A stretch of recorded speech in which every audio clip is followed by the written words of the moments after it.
Going to be showing you guys how to install this 2013 to 2019 dash display kit. This comes as a complete kit with a screen already installed in a housing. All you have to do is follow this install guide to install this properly and make it a flush, refined finish. If you guys have a OEM center console, you're going to need a few extra steps in here, which I'm going to show. But if you do not have the OEM console, keep in mind every center console in these is kind of different if you don't have the factory one. So follow along. Things might be different for the center console, so don't worry too much about that. But we are going to be removing these trim pieces, the upper dash panel, this HVAC control panel, and that will be it. But if you have a center console, we have a few more steps that we have to do. Starting off for install, you're going to need a 1/4 inch drive or 3/8 inch, whatever you prefer.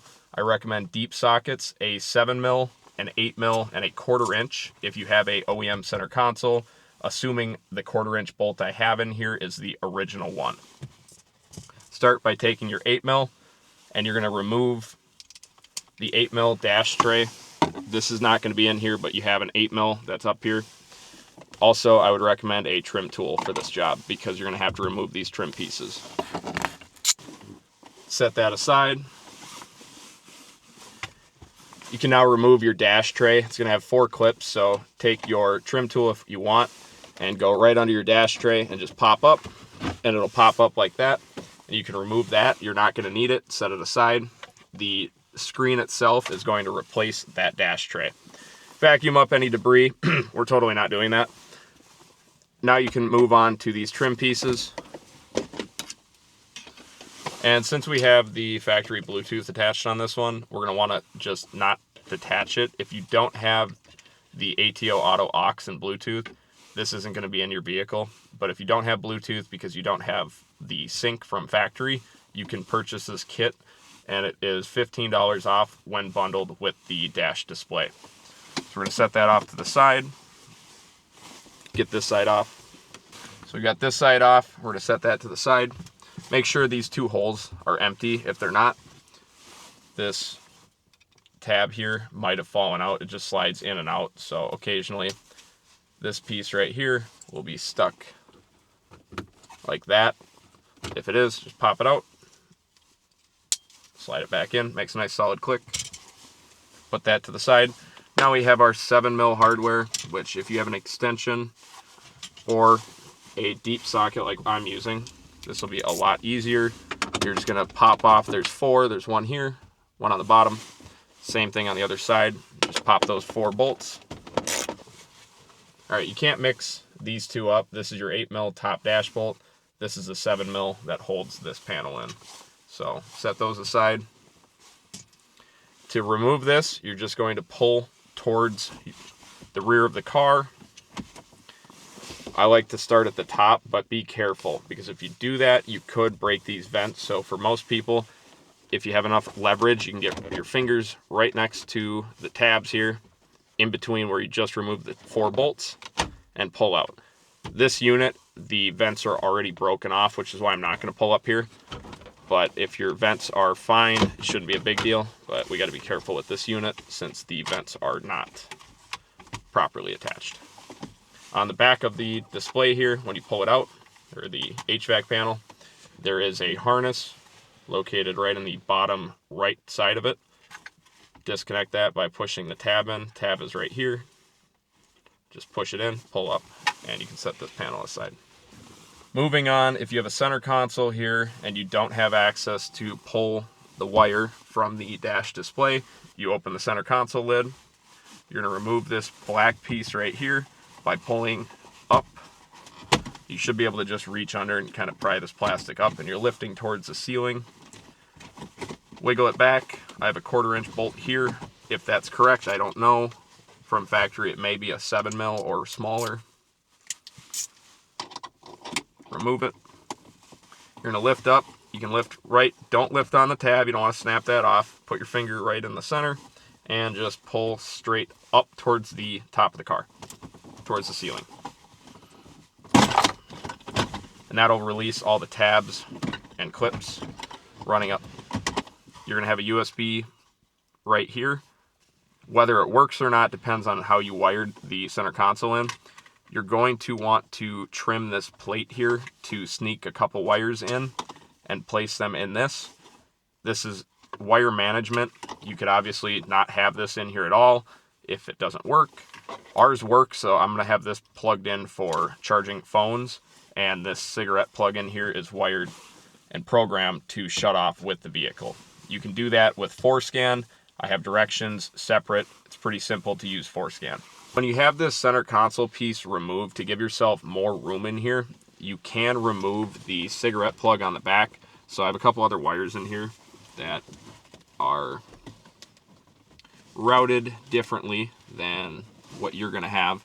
But to remove the cigarette plug, push on the tab and it will depress this little piece up here. And if it's not depressing enough, you can grab a fine tip object, even like a car key, and you can just push that tab down and it'll remove out. So the tab you're pushing is this little piece right here. So to remove the USB, you have to go to the inside in here, and there's two tabs that you need to depress.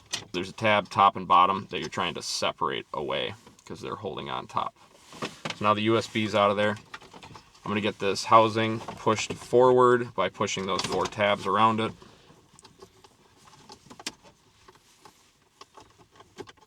Again, trim tools will help you with this. It is kind of a finicky process because it's tight. And there you go. Once you finally figure it out, I'm going to remove the USB I already had installed here and set this entire assembly to the side. Grab your dash display screen. This is a prototype, so yours is likely going to look a little different than this. Just going on an overview here as a prototype, we've got red ATO Auto logo, a push button on top. Pushing it will put the screen into a sleep mode. Holding down on the button will shut the display off and completely power it down. So if you need to reboot it, that's what you would do. Stick your cord in the passenger side of the dash. Take this and open it up and remove it. So now I can just pull the cord down a little easier. But push it down, grab it, pull it, keep going under towards your screen. Once the cord is routed, you can drop your display in to the dash. So now it's sitting seated where it needs to be. You can grab your USB cord, continue routing it. You're going to want to go along, I go along the right side personally, but just route it under the CD player because who uses CDs? It's 2026 after all. You can route this however you prefer. Coming down this way, you can tie right into your support for, I don't know what this is, center dash support, what the technical term is. And you can also tie it into factory wiring harnesses. This is not supposed to be here. This vehicle had it installed.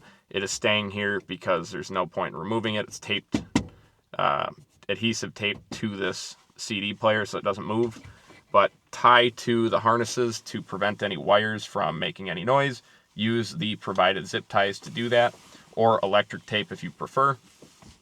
Once your cord is in the center console, you're going to want to take the USB bezel that we pushed out earlier, this piece, and notch out a large chunk of the corner here. So I'm going to grab some snips and show you how that's done. It can be done multiple different ways. You can use a soldering iron to melt away this area.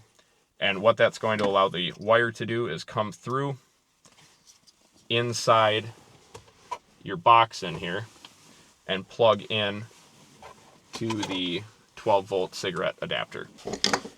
To remove the plastic, you can use snips, a drill, multiple different things. What I'd recommend doing, so the USB logo is located at the top, pointed towards the top of the car. So you're going to go down to the bottom right. So USB logo, go down to the bottom right. You're going to trim off that. There's two black reinforcement pieces. You can cut along those using flush cutters like this and just take all of the material off of there. And if you go a little further, it's not going to matter. There's so many clips on here. It's not going to be falling out by any means. And just snip along, and keep in mind, plastic does shoot because it's brittle. So if you want, wear safety glasses. I'm not going to tell you how to live your life.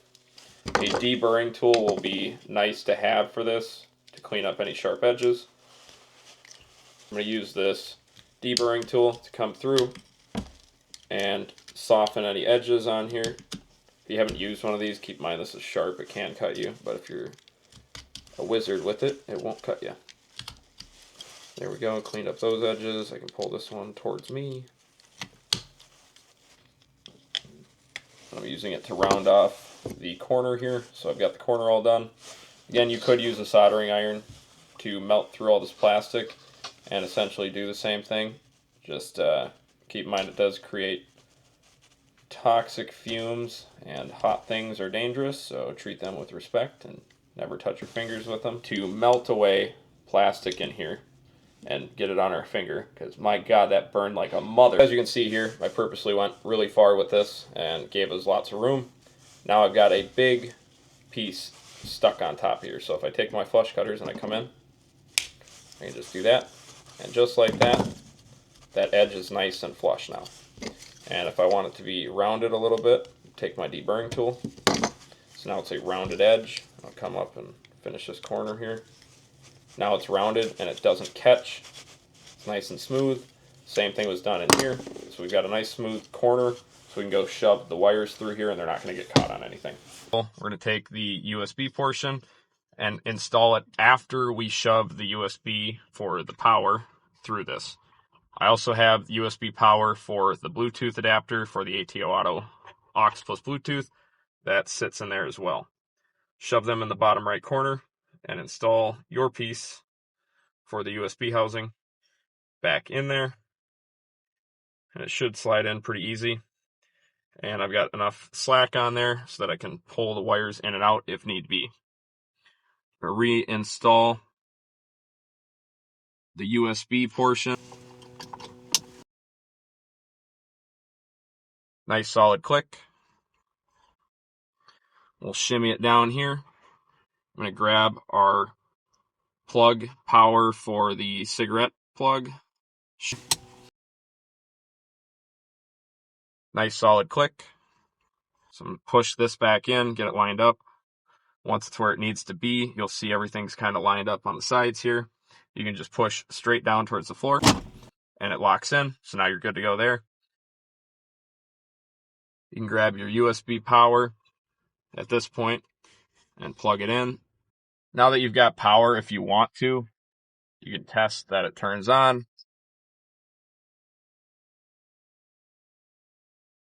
As you can see, it boots up. We're already connected with CarPlay here, so it's going to auto start and go into CarPlay. If you have an Android Auto device, it'll do the same thing. And as you can see, now we're in Apple CarPlay.